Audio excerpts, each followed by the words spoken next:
Hi, I'm Heidi. Welcome to Doggone Good Information. And welcome my co-host, Tommy Fahey. Hi, Heidi. How are you? Hey, Tommy. I'm great. I always look forward to spending time with you, if only online, but... Likewise, it's been a little bit. It has been, yeah. We've a been little busy. hiatus. Yeah. We're going to ramp it back up now. We got some really good topics coming up. I'm excited. I'm spending a lot of time really looking at guests and getting some really fun guests on the show, and also for my Animal Tales podcast. So, yeah, good things to come. Super fun. Yeah. So since we've not been in contact for a little bit, what's going on? Anything interesting in your world? Well, I just got home from a horse show over the weekend. Oh, okay. So I took a couple of horses up to St. Louis to show at a dressage show. Did Jimmy Dean go? Jimmy Dean did not go. Oh, okay. So he had his dog sitter. Yes. He stays with some good friends of mine that have a similar size and age dog. It's his second family. But a lot of dogs did come to the horse show. Some good and some not so good experiences with that. Yeah. So the good ones, it was kind of an interesting dichotomy of things. A very good friend of mine was there with her German short-haired hunting dog. Oh. Which should be very high energy and out of control, right? But she's an animal trainer. So the dog is kennel trained. When she's out, she's on a leash. She has a prong collar on because she's very high energy and she will pull. Right. So she has all of the, what I would consider correct training tools to keep the dog under control in a public situation. Interestingly, there was another same breed German short hair there at the dog show, had the same training collar on, same setup, and those were two of the most well-behaved dogs of the entire show. Interesting. And you wouldn't have thought that based on the breed. Yeah. Yeah. So then there were some other dogs. There was one bully breed. I don't know exactly what cross or if it was full pit bull, what it was. Generally super well behaved. And generally the owner had full control over it. But I was coming back to check on the horses in the evening. I'd gone to dinner, then come back to do kind of a night check, and they were just down the aisleway from us. And I think it was just a matter of circumstances. But we talk a lot about dog behavior and sort of what's natural for them and that kind of thing. So the dog was at the far end of the aisleway, and I came in the door kind of down a long, dark hallway, and that dog saw me, and he or she, I'm not sure, was super alert, started barking very aggressively. And the owner had stepped into a stall with the horse, so she wasn't right there with the dog. And I thought, here it is. This is how I get attacked. Oh boy. And I mean, we were probably 50 yards apart. She wasn't right on top of me, but I thought, oh my gosh, here we are. This is, based on the breed, based on the situation, like I'm going to get attacked. And I was like braced and ready to jump into a stall to get out of the way. I was going to say, can't you jump over a stall? Come on, Tommy, you can't climb still. Yeah. I was planning my exit strategy for sure. No kidding. Yeah. Luckily, the owner jumped right out of the stall, took a hold of the dog, got it under control, and really it wasn't in any danger. But it goes to a discussion that we've had many times of having that kind of a breed. It's sort of like owning a loaded gun. Yeah. It's not if, it's when, and what triggers and how how easily is that dog triggered to go into a protective mode. And I, again, never blame the dog. Yeah. It wasn't the dog's fault. It was just a circumstance where the dog was triggered. And so wasn't tethered or wasn't in what did it have any leash on? It had a leash on, but it was just dragging the leash. Oh, yeah. She kind of let it loose because it was, like I said, generally well-behaved dog, stayed right along with the couple of stalls that they had available for the horses. So, I'd seen it all day long. When it was a more busy barn, more people around, the dog was much more relaxed. But I think probably its human was probably a little more alert because the barn was quiet. Yeah, it could be creepy. Yeah, in a barn. Yeah, for sure. So, just an interesting thought of like that dog's behavior shifted and changed based on the scenario. And again, not a bad dog, but bred for a specific purpose. Right. Has the ability to do some damage. Exactly. Yeah. And then there was another dog. Oh. So early in the day, I saw this. It was an older woman with probably a year-old German Shepherd. And I immediately thought, stereotype in my head, that is a bad combination. Yeah. That dog can pull her around, right, and she has no control over it. And of course, it was wearing a harness, not any sort of a slip lead or a choke collar or a pronged collar or any sort of device that a woman that probably doesn't have a ton of strength would be able to be in control. Yeah. And I saw her from way across the facility, and I thought, oh, that's going to be a problem later. So I was watching some of the tests go in the dressage ring, and she was sitting a few bleachers down from me and in the front row, and there was a walkway across the front, and here came some other dogs, and that dog lunged and just barking and yapping. And dressage shows it's like watching golf. It's very quiet. Yeah. There's not a lot of noise. We want everything, very quiet. Which you've talked about before, which is why you didn't want Jimmy Dean necessarily, because he sometimes wants to bark or whatever. Yeah. Yeah. He's generally very good, but if he's in my lap and another dog gets into our space, which a lot of people let their dogs get into our space, which is a whole other topic and problem, then he will bark at them to get them out of his space. Right. The German Shepherd had a little too big of a bubble. And she was, oh, he just wants to play. Yeah. And I thought, no, he doesn't. He is, one, obviously very nervous. He was high alert, vigilant, scanning the environment, eyes wide, ears up. This was not a relaxed dog. Yeah. And not being playful. He was being fairly aggressive. Right. So fast forward then, it was my turn to ride. So I it went through the warm up. Everything was going well. Get into the ring, and somebody in the bleachers, there's aluminum bleachers that have the chain link fence on either side, and they shifted and the whole thing rattled and shook, and my horse spooked out of his mind. Just rattled his poor cage. Oh boy. So we started off our test with him being very, very anxious. But we got through it. Everything went fine. It was a bit of a tense test, but we got through it and it was fine. But coming out of the arena, the same woman with the German Shepherd was standing right at the exit gate, right, with her dog. And of course, other people were walking by with their dogs. And here we go again. That dog lunges and barks. The little dogs bark back at it. Now we've got dogs barking. I'm on a very tense horse who, is now super hyper alert. Right. And he's like, I'm not leaving. I'm not going over there near those dogs. Oh, no. So here I am. Now, at this point, my life is somewhat in danger. Yeah. And my horse is in danger. Yeah. This is a wreck waiting to happen. Luckily, I'm an experienced professional. I know how to work with the horse. I can see that there's a disaster ahead of me, so I don't just rush into it. I'm very aware. And I was safe through it. Actually, I had to have somebody come in and lead me out of the ring. I was just going to say, that's what comes to mind, yeah. Yeah. Very luckily, there was another professional there that was had his eyes on it. Reading as well, it, yeah. Knew exactly what to do and helped me out of the ring. But it brings it to a kind of a bigger discussion of why did that woman think that dog should be there in the first place? Right.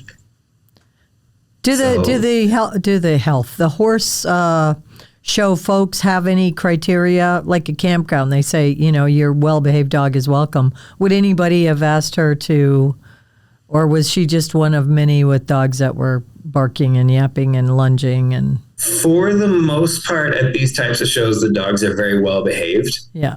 Horse people love dogs, by the way. Exactly. Most horse people have dogs. Yeah. And generally speaking, they're all pretty well trained and well socialized and well behaved at the shows. I think, I'm not completely sure, but I think she was just there to watch. I don't think she was a participant in the show. Yeah. And that happens, with some frequency, that people will come to a public venue and, even taking their dogs to a fair or something like that. Because the dog needs to go. Yeah. And they think they're doing something really good for the dog. We talked about this on a previous episode, the socialization idea. Yeah. What is it? What isn't it? Yeah. And this was obviously a dog that had not a lot of foundation training, didn't have the social skills to be in public. The handler did not have the tools to keep the dog under control in public. What a shame. And didn't have the awareness to say, this is not a good situation for us. And I am now impinging on other people's, rights and safety. Yeah. And I should just remove myself and my dog from the situation. Right. Yeah. I think that's both our beefs is if you make the decision to go and poor decision, but you did it. The fact that you and I would see that half a mile away and they don't even see it when it's on top of them and a really impending dangerous situation, Yeah. I mean, those are the reasons I don't take my dog to these types of shows. Yeah. It's not that I wouldn't like to have him there. I'd love to. But one, I'm under a lot of stress and under a lot of pressure having two horses to work with. So not having my dog there takes that element out of it.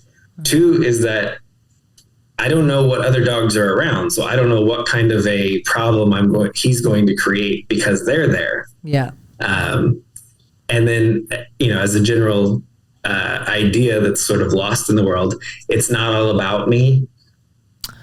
It's not? Right. Apparently. I think we've lost that a little bit. Yeah, absolutely. Well, I always say I'm in show business and I know a show when I see one. And some of these people just want to show off their animals. And I'm like, you know what? Then get in show business, buy yourself a pop-up tent and get a mug joint. Have people take pictures with your pet for money. And, There you go. So I know a show when I see one. So, don't tell me it's about socialization or whatever. It's because you want to show your dog off. I don't take my dogs a lot. I have a big, beautiful poodle who everybody, oh my gosh, she's so pretty, party colored.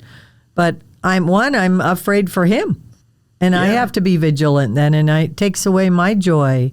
And you know what? He's not going to be any happier because I took him to the farmer's market or the horse show or wherever. He's quite happy on the porch at home. And I come back and we play. And so. Well, Tommy, speaking of play, we have a really cool interview today with the gal who, her and her husband and family run a dog sled company. And we even talk about the Iditarod. Her husband has raced in the Iditarod, which just wrapped up. And what a fascinating lady. And she's getting into speaking, comparing the world she's in and the dogs and the sledding and the dogs working with inspirational life lessons. So really cool. Tanya from Winterdance Dog Sled. Excellent. Yeah. Looking forward to it.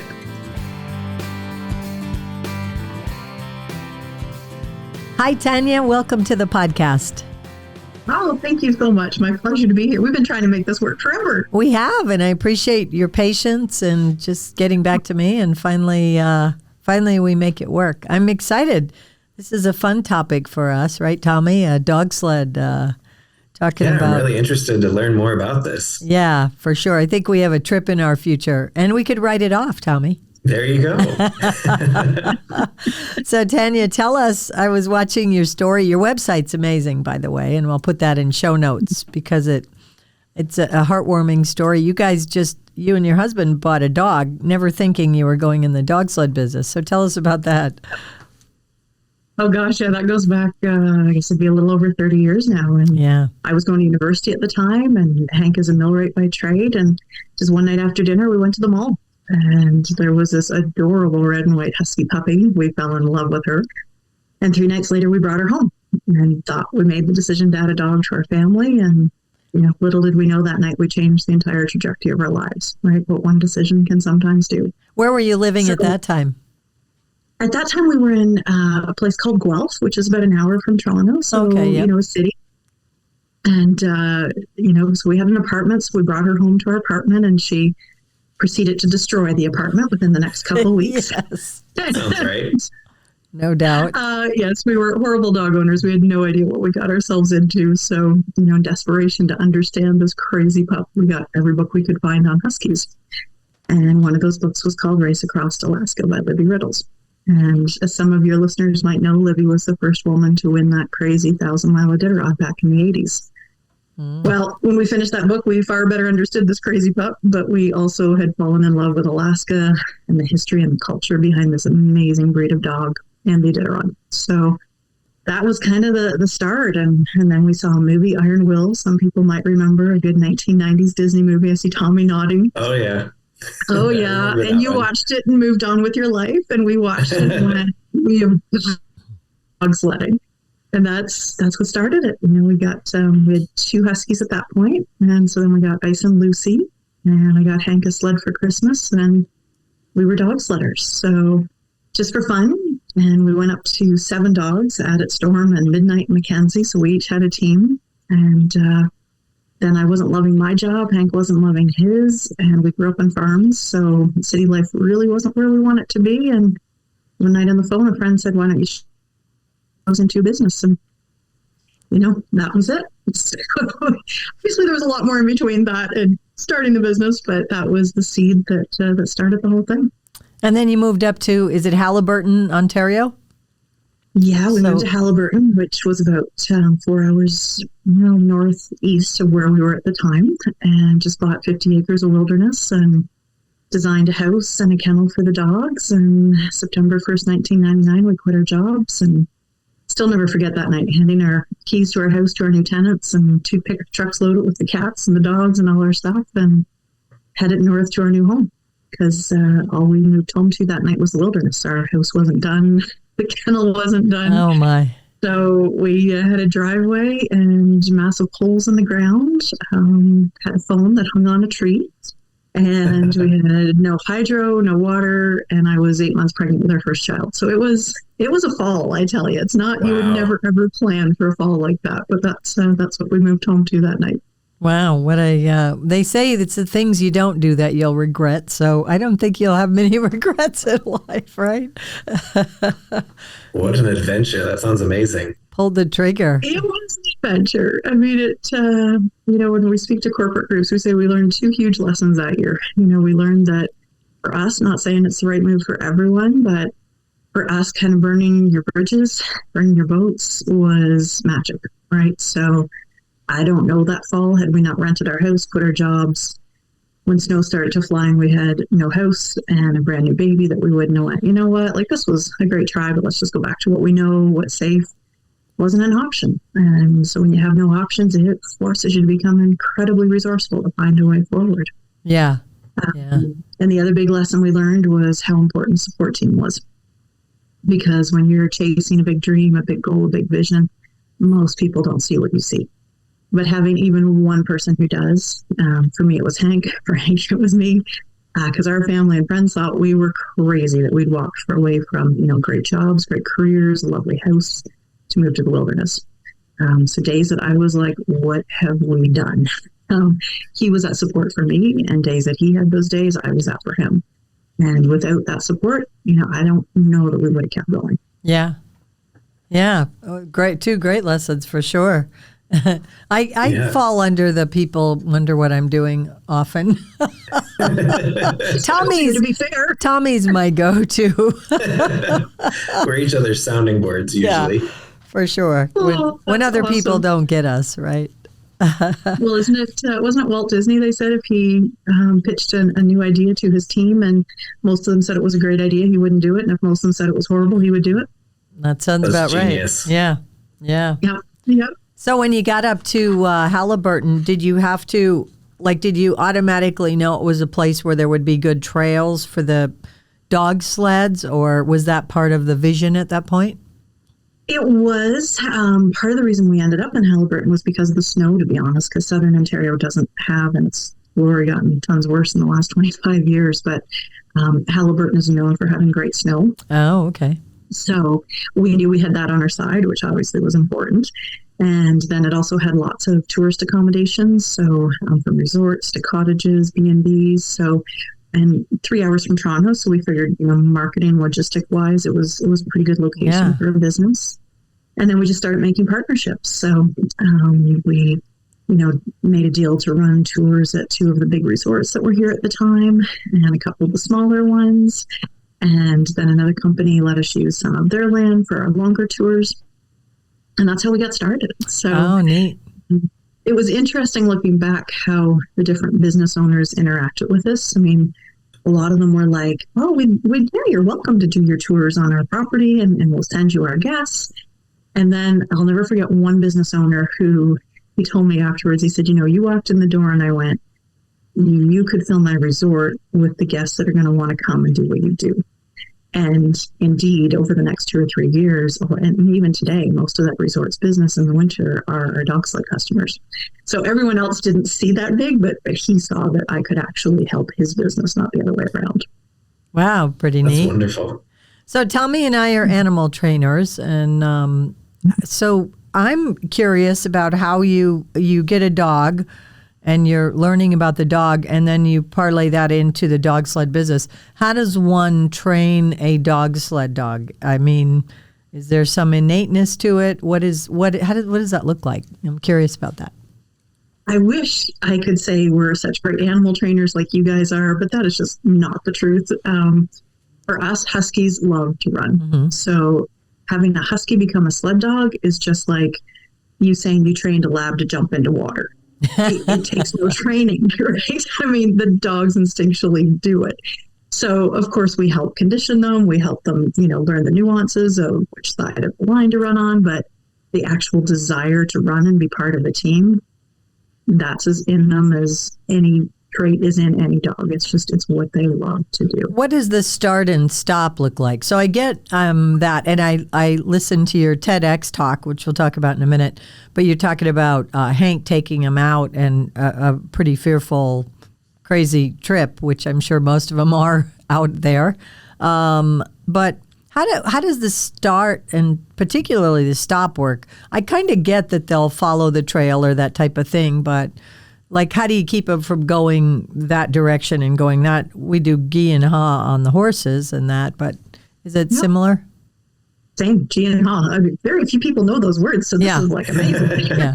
And depending on where you are, it's gi or g. Yes, I've driven a lot, and some people say gi and ha, and some people say gi and ha. So that's fair. That's fair. But yes, we use gi and ha. Okay. Same thing. So our leaders, so the front dogs that you see at a team, are your brains. They are the magic behind everything. Yeah, for sure. So they know gi and ha, and they will go by command. The rest of the dogs generally, usually the first 2 dogs right behind your leaders are pretty strong leaders too. Oh, yeah. And everybody else follows them. So, it's very similar to driving a team of horses, right? I mean, your leaders are your gold. Right. It's interesting. So you're probably using more experienced dogs to train younger dogs also. So they're following by example. Yeah. Oh, I mean, a veteran leader can train a new dog in a heartbeat where it would take us maybe 6 months, right? Yeah. I mean, yeah. So yeah, they can train each other so fast.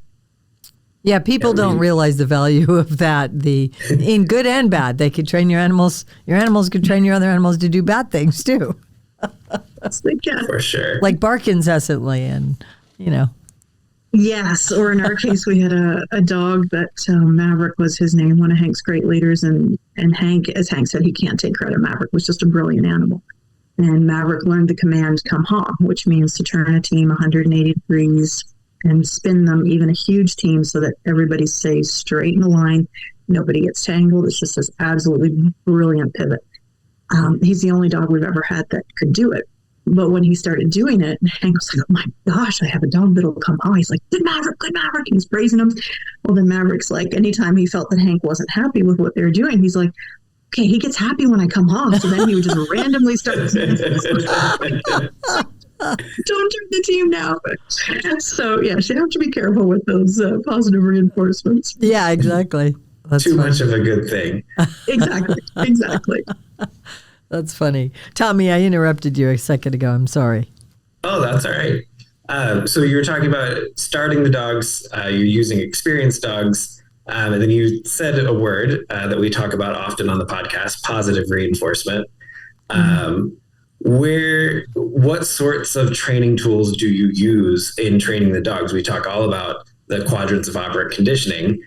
And there's a lot of discussion and talk on not using anything but positive reinforcement. Where, as a professional entity, where do you fall on that spectrum? Everything we do is positive.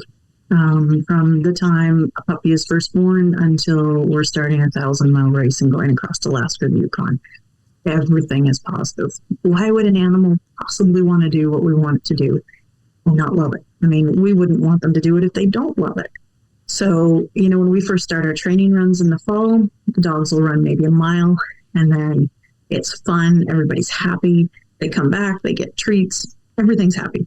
And then gradually we start increasing the distance, increasing the conditioning. But it always has to be fun. If at any point it is not fun for them, then we've screwed up. Then we have asked too much. We haven't read the team properly, because it's all about fun. If when we're training for 1,000-mile races, if Hank starts seeing the team's mood come down a little bit, then what he'll do is he'll give them a day off. And then the next run they do will be, if they're expecting to go a 50-mile run, he'll maybe take them out for 5 or 10. And it's about stopping. It's about playing. It's just about having a great time. And then they're like, right, we do this because we love to do it. Because, that is what sled dogs do. They run because they love to run. So taking that away in any way, shape, or form is the last thing we would ever want to do. Right. But even like if you, as the dogs are not working when they're being fed or that kind of thing, just to have like proper manners and that kind of thing. I assume that's important with the amount of dogs you guys have and having your kind of schedule and how you work with them and such. And I've been around Huskies. To be honest, our guys are pretty much what Huskies want to be. So we don't generally train to sit, to heel, right? Any of those things, because it's not important in what we do, to be honest. Mm-hmm. Interesting. We want them to be who they are, because whether we're talking dogs or people, who is happier than somebody who is being who they truly are? So we don't try to teach them to be something that they are not. Obviously, if there's really bad behaviors, because we do bring in rescues, we do bring in dogs that have had really tough lives. But even that, it's all positive reinforcement to get them out of whatever behavior they're having.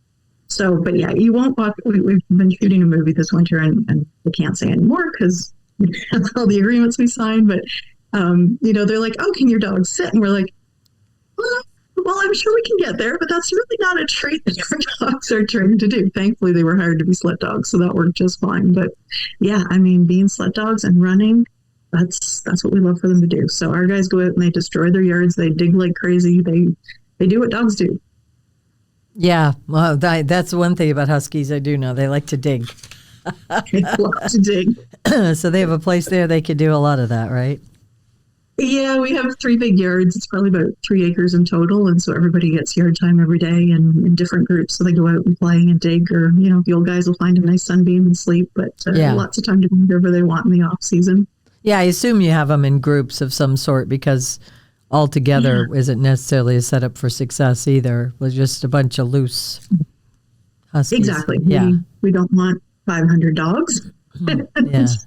Obviously, there's personalities that do not get along like any group of 150 of anything. So the young guys go out together and the older guys, and it's all tailored to who they get along with best. Awesome. A feeding time, but the expression feeding time at the zoo, right? We've had a lot of animals in our family, and feeding time is very noisy, and I can only imagine, because Huskies are verbal too. But that said, feeding time or getting ready to go run are the only times that they're noisy. I mean, most people around here have no idea we have that many dogs because generally they're not noisy. Awesome. But yes, dinner time, that's the exception for sure. Or just 5 minutes before the hooks are pulled and the teams head out on the trail, then it's pandemonium too. Oh my gosh, can imagine. So do you do any I was in New Hampshire, my son lives up in Vermont, and I visited a place and they did summer grass runs. Do you guys do any of that? And do you do it for tourists or just for their own exercise? Or Yeah, sadly, in Ontario, we just get too humid in the summer. And, okay. If you have the mixed breed Huskies, you can get away with more, but we have the Siberians, so those heavy, heavy double coats. Right.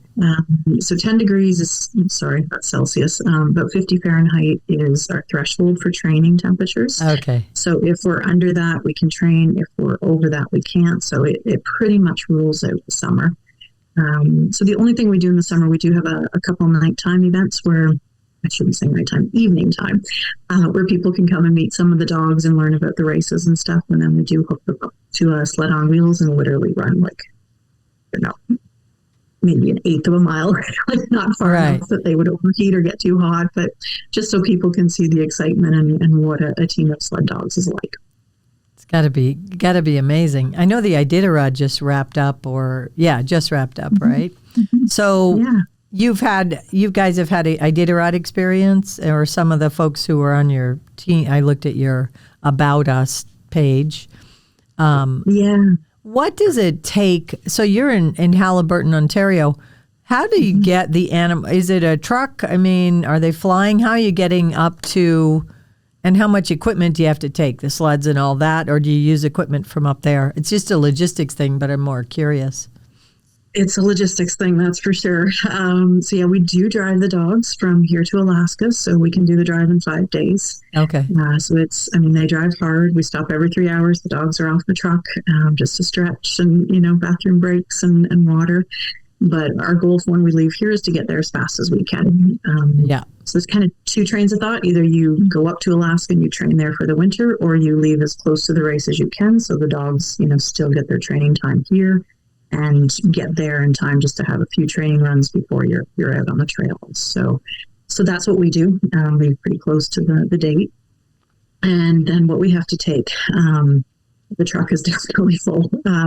There's always, my brother usually goes with Hank, and it always comes down before they're leaving that, okay, like everything is not going to fit. What's going to be sacrificed? Yeah. Like an extra bag of dog food, no, extra bale of straw, no. So obviously the sled and everything we need for the drive is on the truck. Everything Hank needs to start the race in the sled is on the truck. But all of the gear they need out on the trail, all the food, all the supplies, we ship that ahead of time. Okay.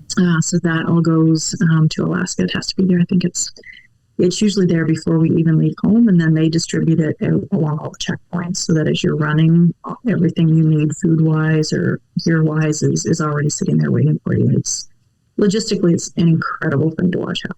Yeah. How many dogs would you take, and how many are on the sled, or do you have extras? How does that work? Yeah, so Iditarod is 16 dogs on the team, and Yukon Quest, which hangs around 4 times, that's also 1,000 miles. That's 14 dogs on the team. And then we usually take a couple extra dogs just because you go through. Right. Our vet always does vet checks here before we go, but you also go through thorough vet checks up there. So, EKGs and blood panels. So just if anything happened to show up, or if somebody got sick on the way up, like you just never know. Yeah. So we always have a couple extra dogs that have trained with the team too that are kind of alternates, I guess you would say. Yeah. Awesome. Yeah, I can appreciate. Yeah, go ahead, Tommy. They're professional athletes, basically. Absolutely. So you're doing a lot of high level conditioning and, thinking about it in what we would have as a personal trainer that would help us condition. That's kind of what you're doing for the dog. Is that correct? Absolutely. I mean, I remember the first time we went, just before we left for our first 1,000-mile race, and we went into our local vet for her just to check all the dogs before they left. And she says, oh my gosh, like this is like feeling the muscles of an Iditarod or an Olympic athlete. Like she's like, I'm used to saying, okay, your dog has to lose weight and they're kind of out of shape. Yeah. And she's like, these are like athletes that I have my hands on right now. So yeah, it's incredible what these dogs can do. Yeah. So with them being so athletic, what is their diet like? What do you feed them? Yeah, so we certainly, we do feed kibble for most of the kennel, but when we're training for a race team, we do feed a lot of raw. So kibble is mixed in just because they burn 10,000 calories a day when they're competing. So the food they go through is, just insane when you think about it for an animal that size. So their main meal will be a soup. Because when it gets really cold, like anybody, they don't like to drink. So by serving a warm soup, they're constantly hydrating. And for us, the soup has kibble, but then it also has beef mixed in as well. And then they snack, like every hour and a half to 2 hours, they'll stop and have a snack. The snack could be salmon. The snack could be a piece of steak. It's always raw. So literally every hour and a half to 2 hours, they have food that they're munching on. And then when they stop to rest, that's when they get their big soup meal. Awesome. That's fascinating. It really is. I did a podcast on the Iditarod with Rob, the CEO of the Iditarod. It was so I started the podcast a year ago in December. And it was fascinating. He had worked with professional athletes. So they hired him, not that he came from the Iditarod community or even Alaska or that, but came from the perspective of professional athletes and was taking on all the criticism of the animal rights groups and that. And he said, when I come back, and I'll drop a link to the podcast in show notes, he said, when I come back, I want to be a dog on the Iditarod Trail. It's like the best place to be. You get the best care. You're a professional athlete. Everything's taken care of, and you get to do what you love. So it was pretty cool. People don't see that side of it often. No. I know the first year we went, the one thing that blew me away was, I think that year they had almost 40 veterinarians on the trail. Now the race was a lot bigger back then, but and every one of these vets had taken holidays on their own time, paid their own airfares, come from all around the world just to get the chance to work with these dogs. Mm-hmm. And if you want to make one of these vets mad, talk about animal rights. And they're like, do people honestly think we would volunteer our time and our holidays to come do something that is cruel to dogs? They're like, it makes no sense. Yeah. So it's as I say, if people ever get the chance to go watch the Iditarod ceremonial start, it's an incredible event to see. I'm so jazzed. I still want to do that. That's why I knew it had just wrapped up, because I get all the updates. I signed up for all the updates. I didn't live stream it, but I did get all the updates, and it's on my bucket list now. So it would be pretty cool. So back to it's called Winter Sled Dog Sleds. Is that what the name of the business is? Winterdance Dog Sled. Winterdance. I'm sorry. I'm looking at. You had all the words. It's all good. I had them transposed there. Winterdance. Totally I love that name. That's great. And your website is great. I'll put a link to that. And you, Tanya, do some speaking, and are very articulate, lovely way of presenting. And you even do an inspirational, the TEDx talk, which I really enjoyed, where you talk about the analogy of what it's like to achieve that dream and dig so deep and try so hard. You relay a story about your husband, Hank, and how that turns into life lessons for people when we're trying to do something, which, of course, you guys did from the very beginning with moving up to your new place and took a leap of faith, and very inspiring story. So what's on the horizon for you? Are you doing more speaking? Is that something you really enjoy doing? And what's happening with that? Yeah, it is something I really enjoy. The first one we did was probably almost 10 years ago now, after Hank finished his first 1,000-miler, and a big health company in Ontario reached out and said, "Oh, would you come and speak to our executives?" And I'm like, "No, that's not something we do." And so she was an executive. She did not give up. So she was very persistent. And finally, she's like, we pay really, really well. And it's like, of course you do. So I went to Hank again. And he's like, no, effing way am I doing a keynote speech to a bunch of executives in Toronto. And I said, well, it would pay the entry fee for your next 1,000-mile race. And he's like, so he agreed to do one. And we finished it. And she came up and she said, okay, now I need you to come back in 2 weeks and do another one. And he looked at me. This was a one-off.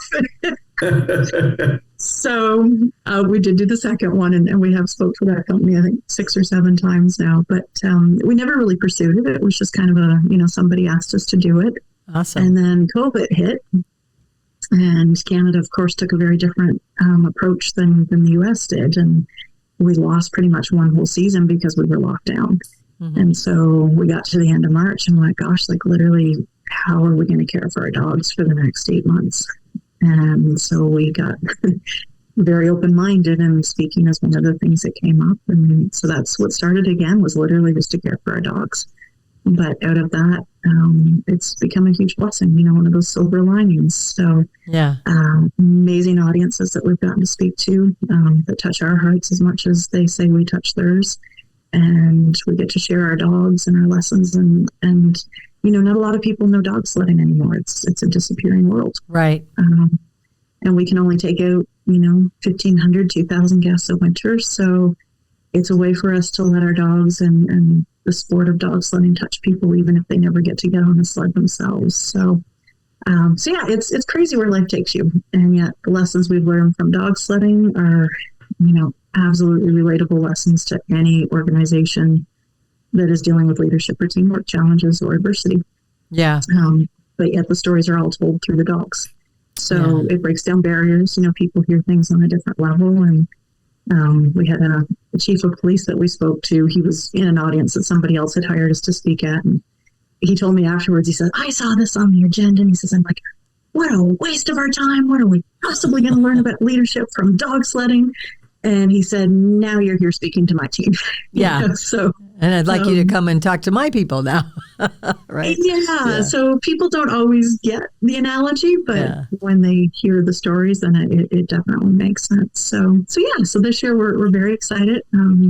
We've already spoken to Coca-Cola this year. That's our 4th time with them. And a huge police organization we shared with, and a big dog food company. So yes, we're excited for the next 6 months of speaking for sure. Yeah. What I love about it too, I mean, again, on your TED Talk, you're an excellent speaker, and you make it, take it to people's lives, which is great. But I also love that you're talking about dogs with a job, and we've become so emotional about our animals to the point that it's a detriment to the animals. I'm a 3rd-generation trainer, and I've been around working animals my whole life, and animals that love what they do. I mean, but it's such an emotional topic, and so I love that you're reaching people on that level. That's exactly, you're emotional, but yet you have a practicality about it, and I love that. So good for you, because we need more people to talk honestly and transparently about what our animals do, and without, we get the criticism, but you're reaching people who would probably be the critics if they didn't hear you. So it's interesting. Some right? of them, yes. Yeah. I had a gentleman reach out last fall after a big talk, and he said, one of my friends is an activist against animals. Yeah. And he said, I have heard all kinds of horrible things about dog sledding. He said, I believe that was dog sledding. And he said, after hearing your stories and your love for your dogs, he said, I really have to relook at what she told me. Right. So love it. That's not the reason we speak, but it is a wonderful side benefit that people do understand the depth of love between a musher and their dogs. And that hopefully, I always open with, we feel a little bit like the Duttons on Yellowstone. We are living a dying lifestyle that people do not understand. They do not understand the relevance. They do not understand the connection. So if I can help educate people while I'm helping them with their leadership and their teamwork, then that's just a massive bonus. Yeah, that's the reason I do the podcast too, because the way I grew up was such, I was so privileged to grow up with animals, and this is elephants and camels and llamas and those kind of animals, and very misunderstood on how we should handle them and what's best. My dad always reminded us we do what's best for the animal, but it's we more than 93% of the United States are urbanites. You're up in Canada, but I'm guessing your statistic, our cities, are, and so as we get urban, societies, we lose that interaction with, somebody out there I always say that, where are the activists during the blizzard when the farmer, or like you guys with your dogs, are out with your Carhartts on and your warm clothes taking care of the animals? We don't sit in our house behind our keyboards. You have to actually go out, whatever the weather, whatever the circumstance. And that's what gets lost. So the more stories we tell about that, I think the better. And it's such a privileged way of life. I mean, it's kind of like if people only understood, they would stop, being so critical and listening to the negativity. But the negativity makes millions of dollars, so we know that. Oh, yeah, if not billions. Billions, yeah. It's offshore accounts. I've done podcasts. Industry. Yeah, on that as well. So it's so that's one of the things I love about the policing groups that we get to speak to is they get our stories at such a deep level. Yeah, because they understand the life and death decisions that come with being a team. Yeah, and in dog sledding, it's life and death decisions. And Hank's life depends on those dogs as much as those dogs depend on him. And that's not a relationship most people understand with a pet. I mean, they love their pet. They would do anything for their pet, but their life doesn't depend on that pet physically. And when you're dealing with working animals, that partnership is very much a life and death and a total dependence partnership. And it's sad. People don't understand the beauty of a relationship like that. Boy, really well said, Tommy. I love that because you and I both deal with working animals and train for that, and we know the benefit to the animals too. Instead of dumbing them down, developing that relationship is just so meaningful, and a lot of people don't understand that at all. No, and allowing their natural behaviors in that. I mean, I train dogs locally for people when I'm home, and I do it because I feel bad for these dogs that don't have a foundation. These are dogs living in a house, getting too fat and, getting begged basically to do whatever they're supposed to do. And I continually come home and say, boy, that dog would be great in agility. That dog would be great in a circus. They want a job, like they're ready, They love a job. Absolutely. And the wrong breeds, No, not couch potatoes, but like mini Aussies and border collies and dogs that are going to move whether you want them to or not and get into trouble. Yeah. Actually, I had a Pomsky. They're going to get into trouble. I had a Pomsky, little Pomsky, and she, God, what a beautiful blue eyes, that husky look. Boy, did she dig up my yard. I had to stay on her, I couldn't just turn her loose on her own because she was busy. But adorable. But yeah, it's really neat. I love this. I want to, like I said, I want to check out the Iditarod sometime, but I get to Canada once in a while, so maybe at some point I'll get up your way. That would be a lot of fun. That would be awesome. We'd love to welcome you. Tell us about your children. They're all involved too. You have a great website with a meeting everybody, and I love that you got pictures of your kids as little toddlers like I grew up, with the dog and the sled. It's adorable. So how are they involved and what's up with your kids? Yeah, we have 4 children. They range from 16 to 24 now. So our 24-year-olds, they all have, Hank and I followed our dream and they have to follow their dreams. If that means they stay here with us, awesome. But, we certainly don't expect that. So Logan, our oldest, he's going through for a commercial pilot, but he still works for us in the winters. And Dustin, our second son, he actually is out on the East Coast. He's a commercial diver. So this is the first winter he didn't guide with us. So we all missed him dearly. But awesome. For the movie, he did fly back to help us for 2 weeks, which was wonderful. So he got to be part of that. And then the girls are 18 and 16, and they still help out. Our 18-year-old just graduated, and she's unsure where she wants her future to go. So she's with us full time. And her 16-year-old helps out too, and they all drive sleds. They've all raced since the time they were 3 and 2 years old. Love it. So growing up was, a lot of people would say we're wrong, but the kids grew up helping with chores. They helped look after the puppies, the fun part, but they also helped feed dogs and, clean pens, and that was just part of life. And I remember at one point our boys, they were probably around 10, were like, our friends don't have to do this. I'm like, no, but your friends don't get to go and take a month off school to go to Alaska either. And they were like, well, that's true. Yeah. And then there was a trade up. Yeah. And then there was a time that, they wanted to go back to Alaska. They never wanted to go back to Disney. They wanted to go to Alaska. So you never know where things will take you, right? But it has given them all a work ethic for sure. Yeah. And it's taught them entrepreneurship. We always joke they would probably grow up and be bankers in downtown Toronto, but that doesn't seem to be the path that most of them are heading on. So there's a lot of lessons. And I mean, unfortunately, the sad thing with dogs, as you guys know, is they don't live as long with us as us. So yeah, there's a lot of goodbyes. And, that teaches life lessons too. Not something we certainly set out wanting them to know, but it does teach you the preciousness of time and life and living in the moment.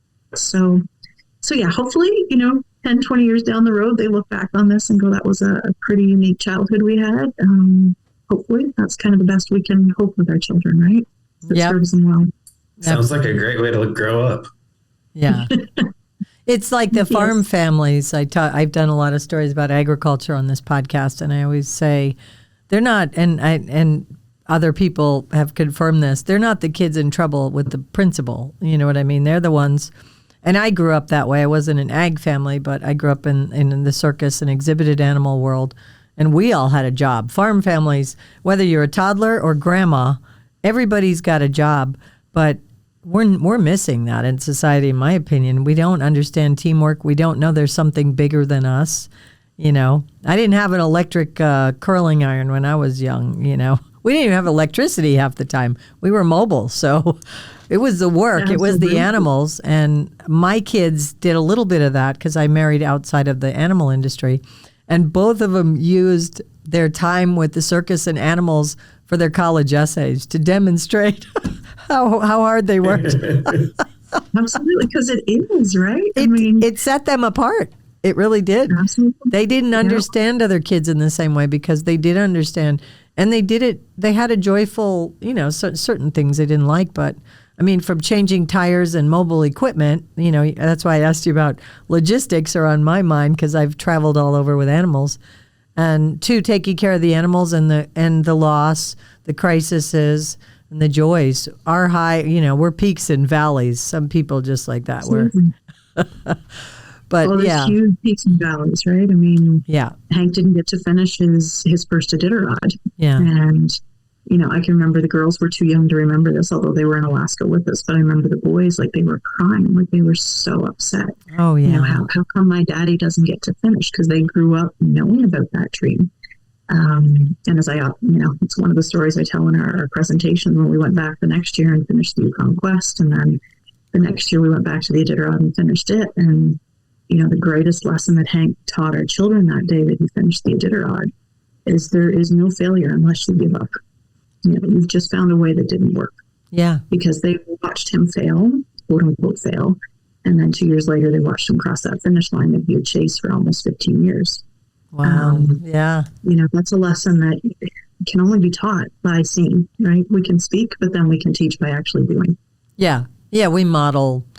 I worked right alongside the kids, and I think that was a little uncommon too, because I was the mom and the female, but again, I say we're like farm families, circus people. We just speak more languages and travel.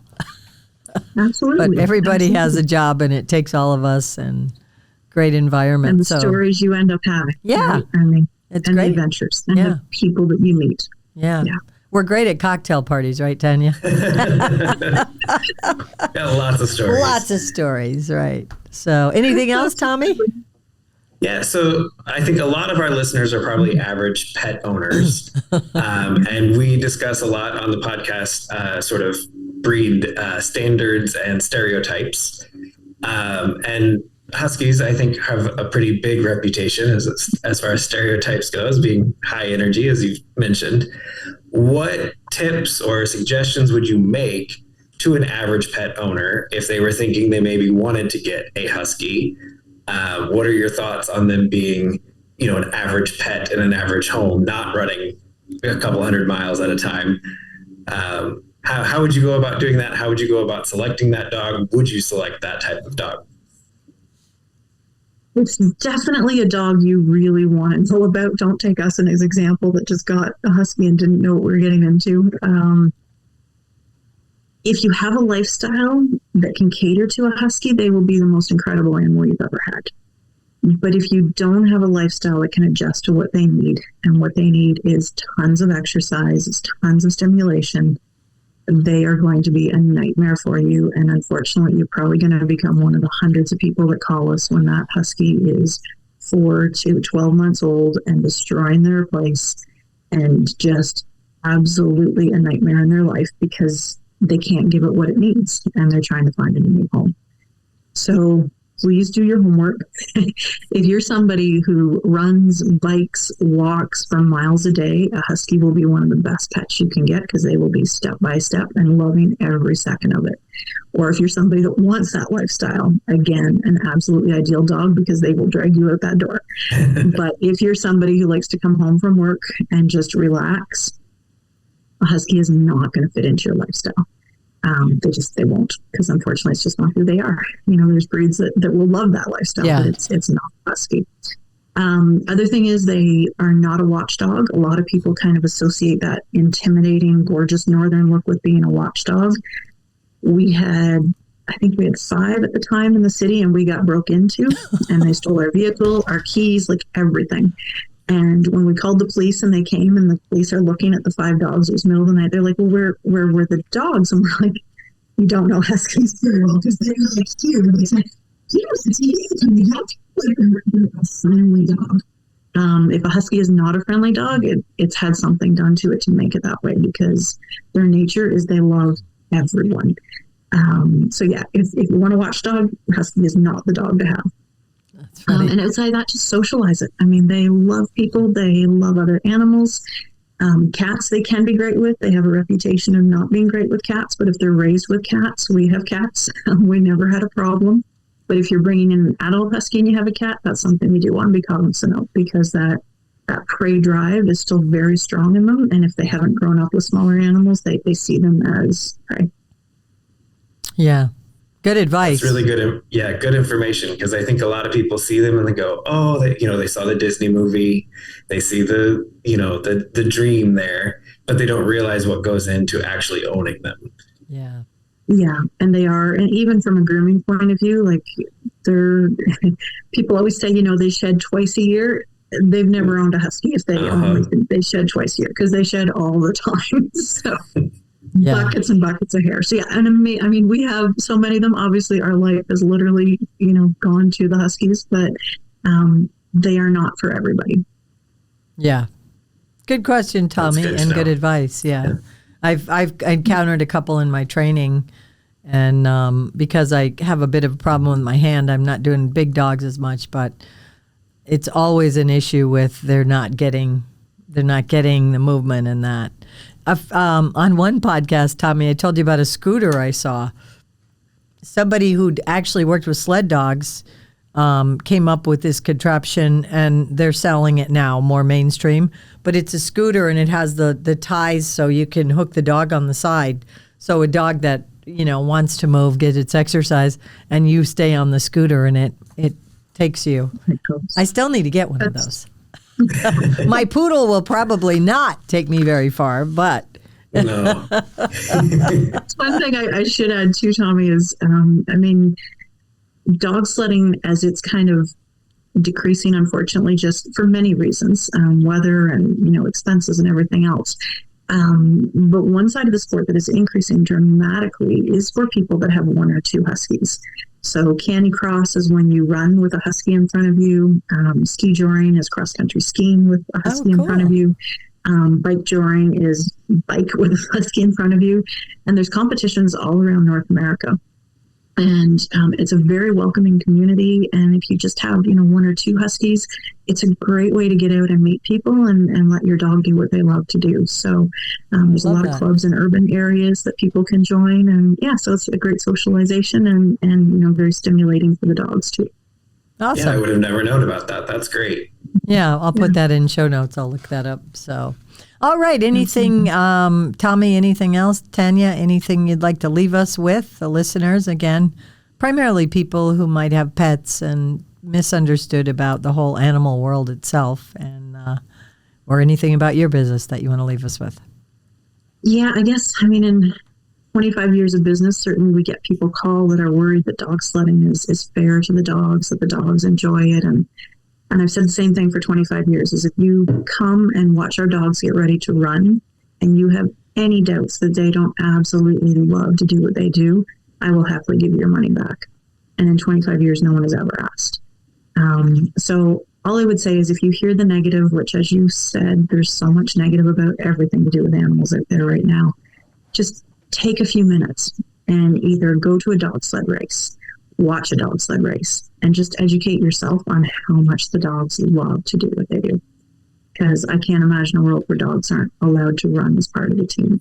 They love to run and play in a yard, just like any dog park, but they see a harness, they see what we call a gang line, which is the ropes that they run with, and it just goes to a whole other level because the joy they get from running as a team, and we don't have time, but I mean, some of the stories we have from our races of how they work together as a team defies what most people think are possible with animals. Yeah. Fantastic. Well, I do love the story about, was it Maverick who likes to do 180? Yeah. You always have that one animal who's exceptionally smart. He's just a bit too smart. Yeah. My father always had a saying, you have to be a little smarter than the animals you're training or working with. And I laugh all the time. Tommy and I have talked about this. I'll step outside my training ring and say, I got to up my game. They're smarter than I am at the moment. Happens to us quite often, actually. That's a great thing because it keeps us on our toes, it's a wonderful right? thing. Yeah. Well, thank you, Tanya. This has been wonderful. I appreciate it. Oh, my pleasure. Thank you for inviting me. Tommy, that was a really fun interview. I'm really jazzed. The Iditarod I did a year ago. The podcast got me inspired, and now I'm inspired all over again. Really neat. Yeah, what a really cool story. Really interesting life. Yeah, and lifestyle.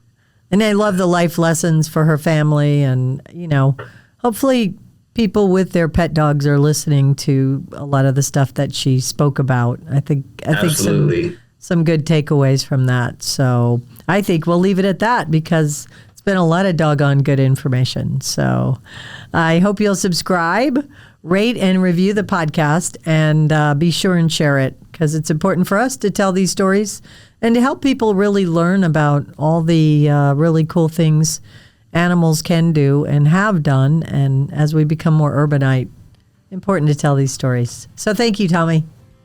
Thank you, Heidi. All right. I hope you'll join us next time. We got a lot more doggone good information.